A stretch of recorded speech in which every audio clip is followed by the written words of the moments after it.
Hey everyone, welcome to this explainer. Today, we're putting on our coding detective hats to uncover exactly how Python handles repeating tasks. Now, if you've been writing Python code for a bit, you've definitely used loops, but today we are going to look under the hood. We've got a very specific goal for this lesson. We want to check a major misconception about how Python repeats operations and really understand exactly how we should reason about iteration. Here's a quick look at our roadmap for today. We'll cover the claim, the evidence, the reasoning, do a boundary check, follow up with a retrieval check, and wrap it all up with a final takeaway. Let's jump right in. Kicking things off with part 1, the claim. So if you're coming over to Python from another programming language, you might actually hold this pretty common misconception. You might think loops are just simple numerical counters, just counting 1, 2, 3, and so on. But if we peek at the official Python documentation, the actual fact is a bit different. Python's for statement actually iterates over the items of any sequence in the exact order they appear. It's not just blindly counting numbers, it's systematically visiting elements in a collection. Moving right along to part 2, the evidence. Check this out. We've got a list of strings stored in a variable called words. We're looking at cat, window, and defenestrate. To iterate directly over the words themselves, we just write for W in words. Notice what we're not doing here. We aren't creating some clunky list of index numbers. We are literally just asking Python to hand us the items directly. And when we run this, asking Python to print the word along with its length, it outputs everything in the exact same sequence they appeared in our original list. We get cat, 3, window, 6, and defenestrate 12. Absolutely no manual number counting required. But hey, what if you actually do need a sequence of numbers? Like, maybe you just want to repeat a specific task exactly 5 times. Well, Python has this incredibly handy built-in function called range that generates arithmetic progressions, which honestly is just a fancy way of saying a sequence of numbers that count up. So we can write for I in range 5. Look at what happens here. Range 5 gives us exactly 5 values, but notice it starts from 0. It spits out 0, 1, 2, 3, 4. So it acts as an iterable sequence of numbers, perfectly mimicking how we stepped through that list of words earlier, but it's specifically tailored for math-based progressions. Okay, let's unpack this in part 3, the reasoning. According to the official Python docs, a for loop follows a very strict set of steps under the hood. First, it evaluates the expression you gave it to ensure it actually yields an iterable. Next, it creates a behind-the-scenes iterator. Then it assigns that very first item to your target variable, executes your block of code, which is called the suite, and then it just repeats this whole process until the supply of items is completely exhausted.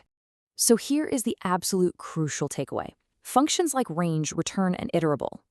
Now, in a lot of ways, the object returned by range behaves just like a list. But spoiler alert, it isn't one. It doesn't hog your computer's memory by building a massive list all at once. Instead, it's super efficient. It just hands out the next item right when the loop asks for it, all the way until the sequence is done. Time for part 4, boundary check. So we can actually start a range at a number other than 0. For example, let's ask for range 5, 10. When we force that into a list, just so we can see all the items at once, it outputs 5, 6, 7, 8, and 9. But I want you to look really closely at where it stops. Our given boundary limit is 10, but look at that output again. The number 10 is completely missing. In Python, the given endpoint is never part of the generated sequence, no exceptions. If you ask for a range up to 10, the sequence will always stop at 9. Remembering this boundary rule is an absolute game changer for preventing off-by-1 errors in your code. Now, we can also forcefully interrupt these boundaries from inside the loop itself. Python gives us 2 main tools for this. The break statement will break you out of the innermost enclosing loop completely. It just stops it dead in its tracks. The continue statement, on the other hand, just skips the rest of the current block of code and immediately jumps back up to continue with the very next iteration. All right, let's test what we know in part 5, retrieval check. Here's a fun fact. Python uniquely allows for and while loops to actually have an else clause attached to them, which is pretty wild if you're coming from most other programming languages. But thinking about our boundary logic, what do you think happens to that else clause if our loop hits a break statement before it naturally finishes? The official docs give us the exact answer here. The else clause is not executed if the loop was terminated by a break. An else clause on a loop literally only runs when the loop naturally finishes its final iteration and the iterable is totally exhausted. If you force a break, you skip that else block completely. It's actually a super clever feature for search operations where you only want to run code if you didn't end up finding what you were looking for. And that brings us to part 6, final takeaway. So, we've successfully verified our claim today with some solid evidence and reasoning. Python loops aren't just for counting numbers. They systematically visit every single item in any sequence you hand them, in the exact order those items appear. And hey, if you do need numbers, just use range to generate a super efficient interval, but never forget that your endpoint is always excluded.